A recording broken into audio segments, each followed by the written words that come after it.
하나님 아버지, 하나님께서 저희들을 사랑하시고 또 저희들을 인도하심을 저희들이 이 아침에도 믿음 가운데 고백할 수 있도록 저희들을 하나님의 장중에 붙들어 주시니 참 감사합니다. 이 세상에 발을 딛고 살아가지만 이 세상에 휩쓸리지 않도록 주님께서 저희들을 말씀으로 꼭 붙들어 주심을 다시금 확증하여 주시니 감사합니다. 세상은 참 요란하고 또 어디론가 급히 소용돌이 칠 것만 같은 그러한 불안 속에 저희들 살아갈 수밖에 없습니다마는 하나님께서 저희들에게 이만큼의 평강을 주신 것을 감사드립니다. 하나님, 저희의 평강이 오직 주께로부터 왔음을 고백합니다. 오직 주님만 의지하는 가운데에 정말 세상이 걷잡을 수 없는 소용돌이 속에 점점 빠져들어가고 있는 그러한 느낌이 들게 됩니다마는 그 안에서 고요한 하나님의 평강을 누리게 하시고 주님의 말씀이 들려지는 복을 얻게 하여 주시옵소서. 세상을 살아가는 동안에 저희가 감당하기 어려운 시험을 만날 때가 참 많이 있습니다. 그것이 십자가처럼 무겁게 여겨질 때도 있습니다. 그러나 주님께서 그 십자가를 지셨기에 때로 저희들이 십자가를 져야 한다면 용기를 내서 담대히 질 수 있도록 도와주시고 십자가를 지며 나아가는 저희에게 필요한 모든 권능도 겸하여 주실 줄 믿습니다. 하나님 아버지, 특별히 이 세상에서 저희들이 여전히 허탄한 욕망으로 살아가는 까닭에 마치 양쪽을 번갈아가며 바라보며 이도저도 하지 못하는 어리석은 자의 모습으로 그렇게 살아가고 있는 것은 아닙니까? 헛된 것들, 함께 할 수 없는 것들을 움켜쥐고는 또한 쟁기를 쥐고 뒤를 돌아보고 있는 그러한 모습은 아닙니까? 하나님, 주님을 따라가면서 저희들이 세상에서 때로는 겪어야 할 어려움이 있다면 그것이 어려움이 아니요 은혜의 고난인 줄 또한 고백하오며 또한 담대히 나아갈 수 있는 믿음을 주셨기에 그 길로 걸어가는 그 모든 시간들을 통하여 주님은 영광을 받으시고 또한 저희에게는 그 가운데서 누리는 엄청나고 귀한 감격을 충만히 허락하여 주시기를 기도드립니다. 믿음으로 살아가노라면 분명 믿음 없는 사람들과 부딪힐 것입니다. 예수 그리스도를 쫓다 보면 예수 그리스도를 쫓는 것을 또한 경원하는 이들에게 오히려 저희가 더 큰 미움을 받을런지 모릅니다. 그러나 주님을 바라보는 담대한 믿음으로 이 세상을 용기 있게 살게 하여 주시옵시고 이 세상에서 마땅히 겪어야 할 것들을 주님의 은혜 가운데에서 넉넉히 이겨내는 이 하루가 되게 하여 주시옵소서. 하나님, 저희들 너무나 연약해서 별것도 아닌 것에 때로는 상처를 받고 마음이 상할 때도 있습니다. 주님, 저희들에게 믿음 안에 서는 담대함을 주시옵시고 허탄한 것으로 인하여 마음이 상하도록 만드는 모든 사탄의 괴계를 넉넉히 물리칠 수 있도록 도와주시옵소서. 하나님, 저희에게 새로운 예배당을 건축할 수 있는 은혜를 주신 것 생각할수록 참 감사합니다. 저희들 비록 참 연약하지만 저희들을 통해서 일하실 하나님의 크고 놀라우신 은총을 고대하오니 주여 저희를 도와주시옵시고 하나님의 크신 역사가 일어날 수 있도록 주여 저희들에게 믿음을 더하여 주시옵소서. 하나님, 추운 겨울 그 어려운 공정의 과정들을 잘 지나올 수 있도록 인도하여 주심을 감사합니다. 이제 추위가 좀 물러갈 것이나 그 공사의 과정 속에 아직 남아있는 여러 가지 어려움들을 주님께서 도우시사 하나하나 하루하루 그 과정 속에서 우리 주님의 아름다운 전이 또 성도들이 모여 기도할 하나님의 집이 아름답게 지어질 수 있도록 주님 은혜를 베풀어 주시옵소서. 이 공사에 참여하고 있는 이제 여러 회사들이 있습니다. 한 마음을 품을 수 있도록 주님께서 저들의 마음을 주장하여 주시옵시고 정말 저들이 주님을 알지 못하는 이들도 들어 있을 것이겠으나 아버지의 집이 지어지는 것을 저들도 깨달으며 감격하는 가운데 주님의 은총 보게 하여 주시옵소서. 이 아침에도 어디에 속하여 있든지 우리 성도들 한 사람 한 사람 안보하여 주시기를 간절히 구합니다. 하나님의 은혜 안에 들려오는 소식이 복되고 오가는 교제가 사랑으로 충만케 하옵소서. 감사하오며 예수님의 이름으로 기도드립니다. 아멘. 요한복음 15장 18절부터 27절까지 말씀을 보겠습니다.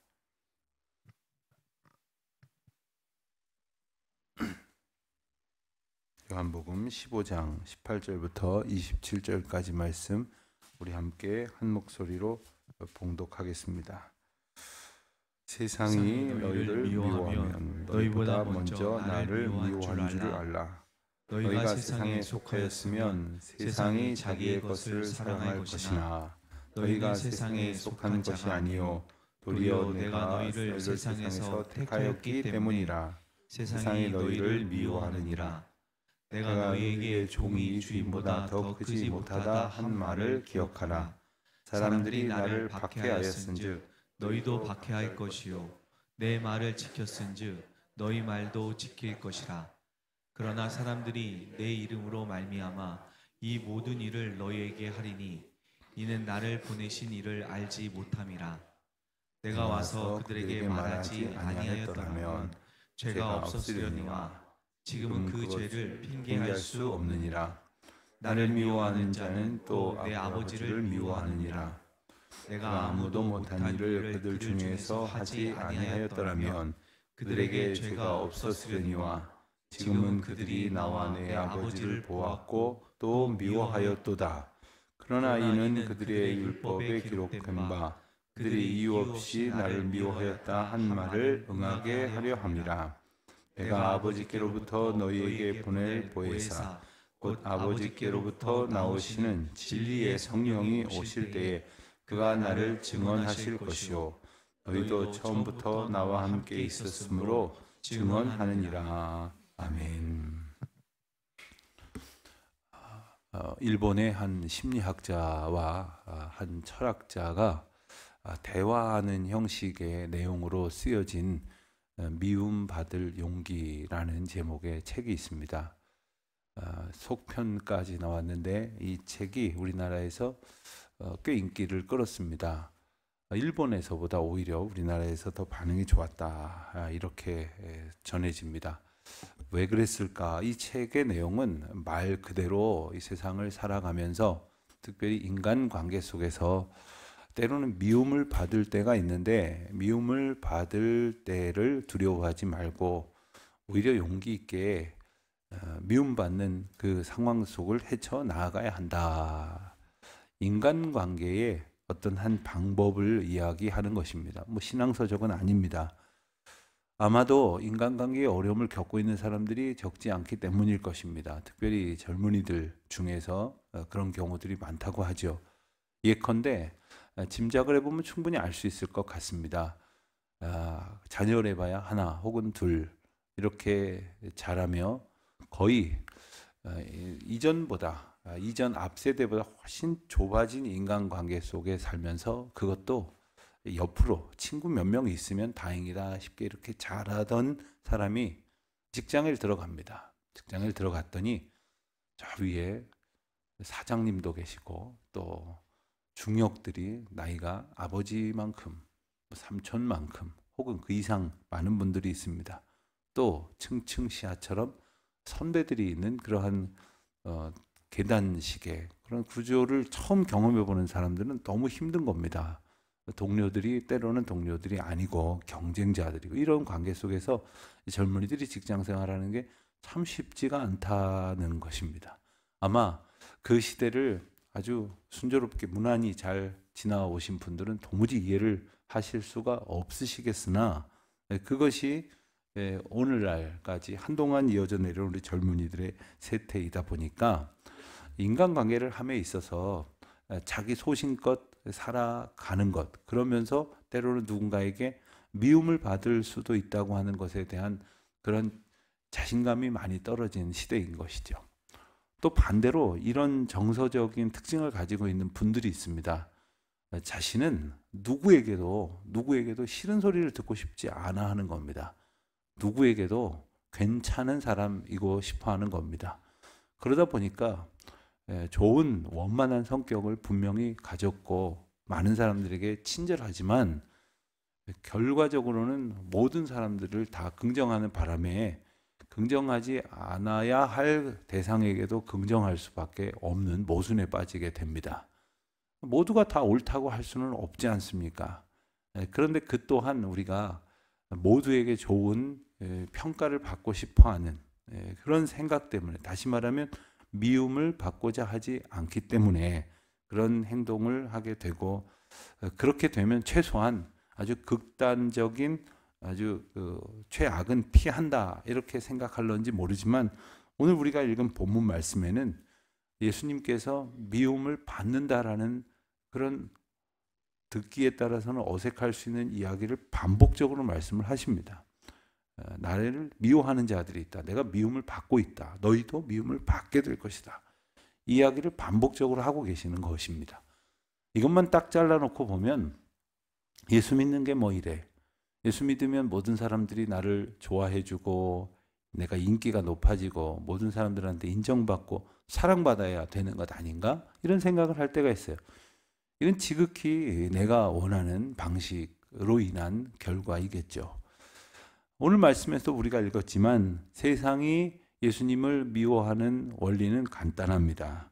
그것은 하나님께로부터 보냄받은 그 하나님의 아들 되심, 예수 그리스도의 하나님 되심을 온전히 깨닫지 못한 채 자기와 다른 방식으로 살아가는, 자기와 다른 길을 향하고 있다는 것 때문으로부터 기인한다는 것이고, 이것은 나아가서 영적인 것이며 이것은 구약의 말씀에 이미 예언된 하나님의 섭리 가운데 있는 일임을 우리가 알게 되어진 것입니다.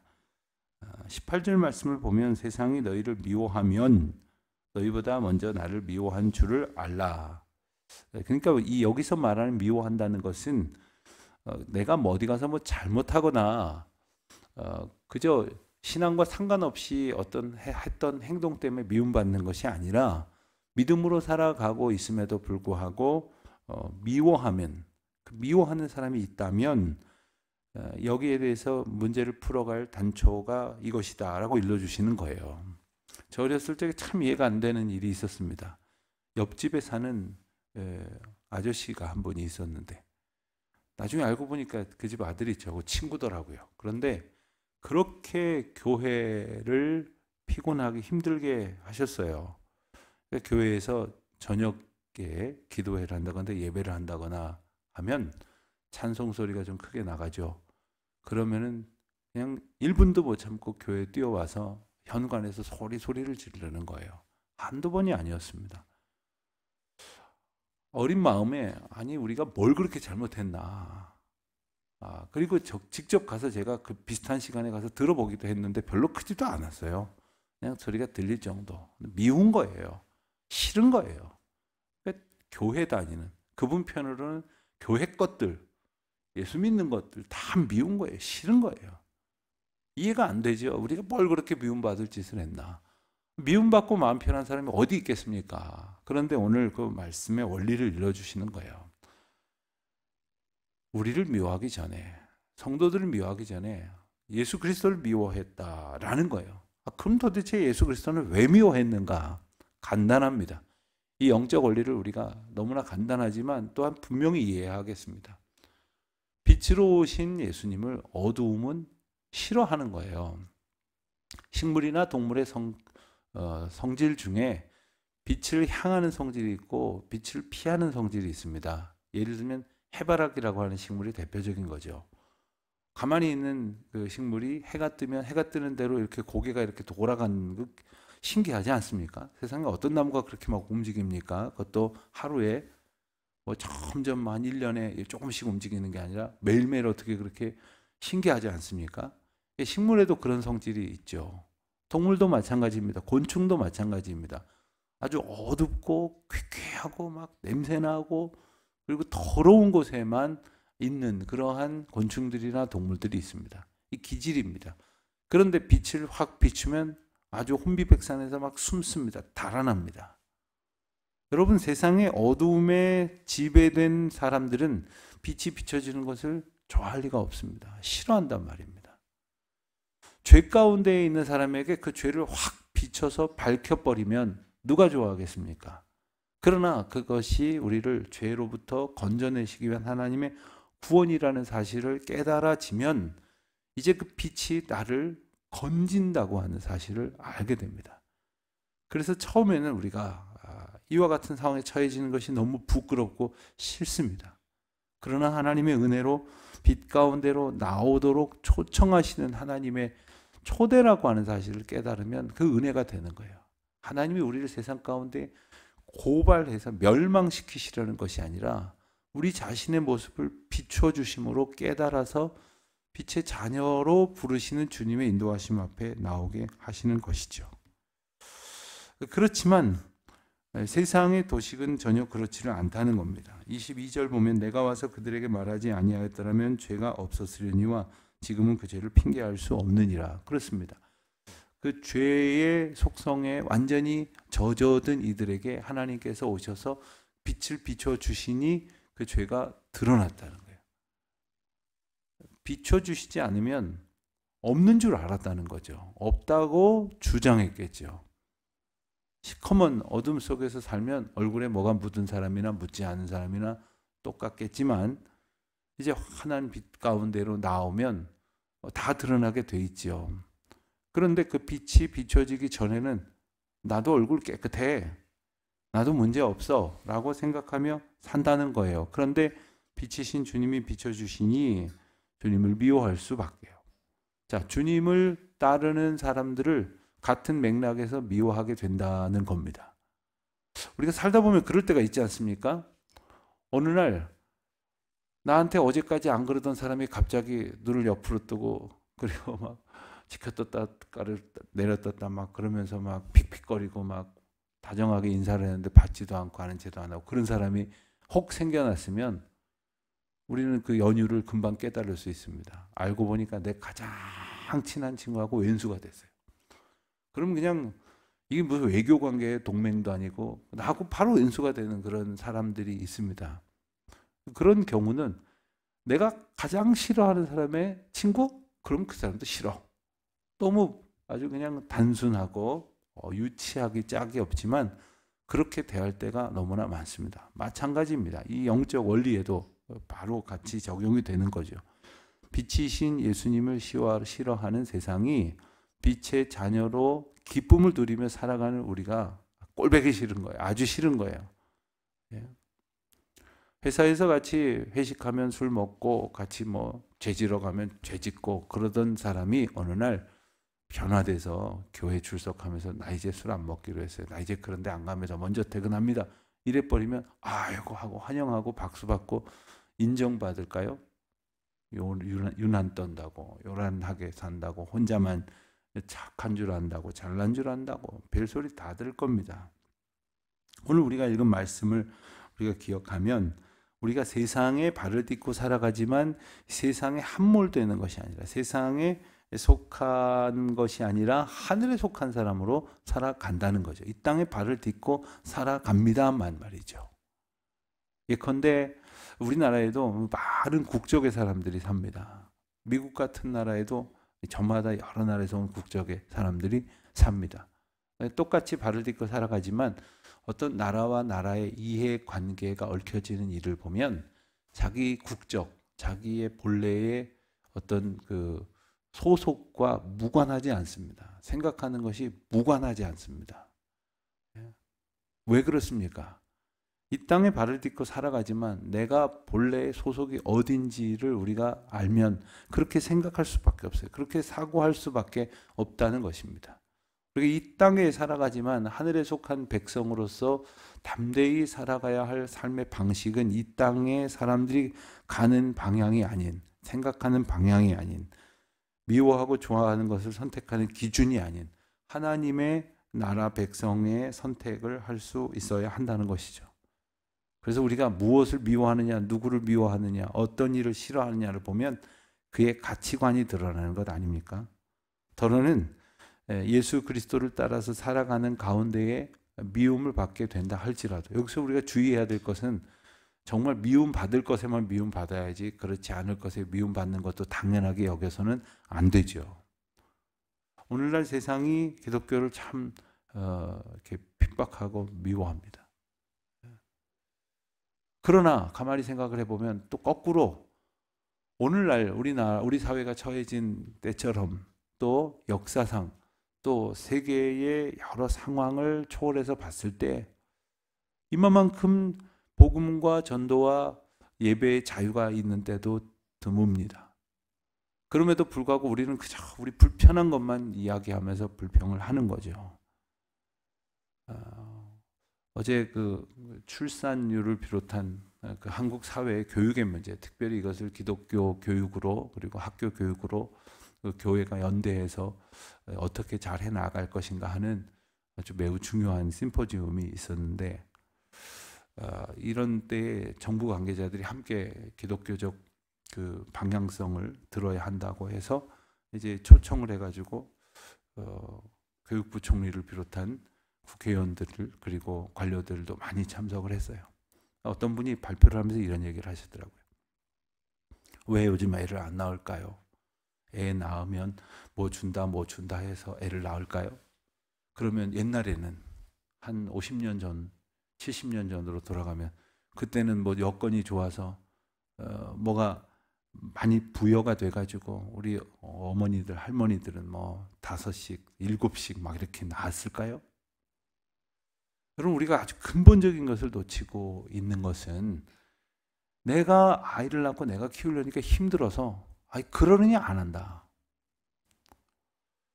하나님께서 우리의 삶을 주관하시고 인도하시고 붙들어 주시는 것이 아니면 우리는 누가 하는 아주 그 작은 말 한마디, 흘기는 눈초리 하나로도 마음이 편치 않은 사람들이지만 주님이 우리와 함께 하심을 확신 가운데 고백하면서 그 인도하심으로 향해 나아가는 중에 있다면 무엇으로 우리가 용기를 얻을 수 있을지, 적어도 빛 가운데로 걸어가는 기쁨으로 우리가 살아가는 감격이 무엇이어야 하는지를 깊이 생각해 볼 수 있게 되는 것이죠.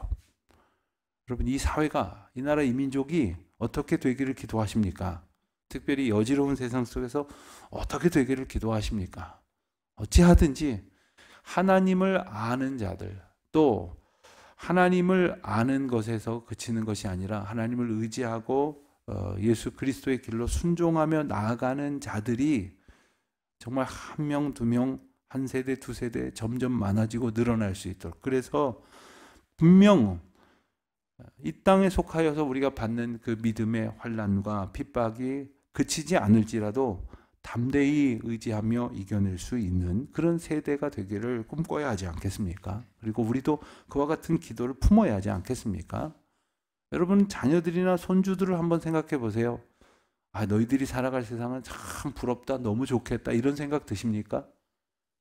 얘네들이 어떻게 살아갈지, 이들이 어떻게 헤쳐나갈지 참 걱정이 되지만 이들이 살아갈 세상의 형편이 좋아지는 것이 아니라 이들의 믿음이 담대해져야 된다는 것.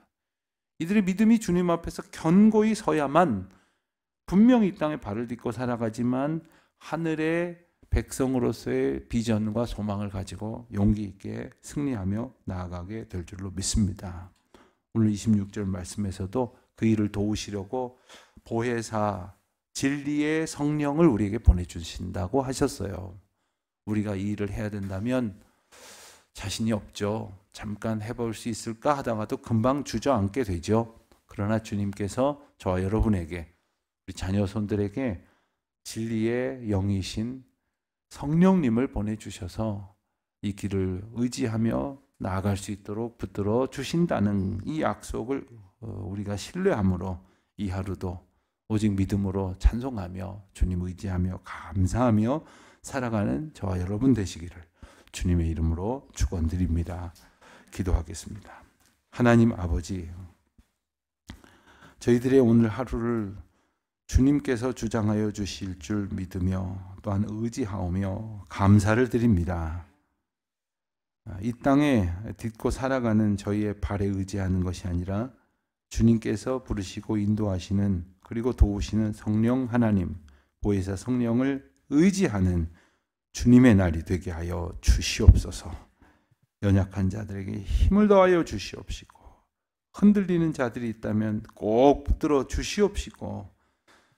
눈앞에 보이는 것으로 인하여 두려워하고 있다면 지금껏 우리를 돌보신 하나님의 은혜가 생각나게 하여 주시옵소서. 예수님의 이름으로 기도드립니다. 아멘.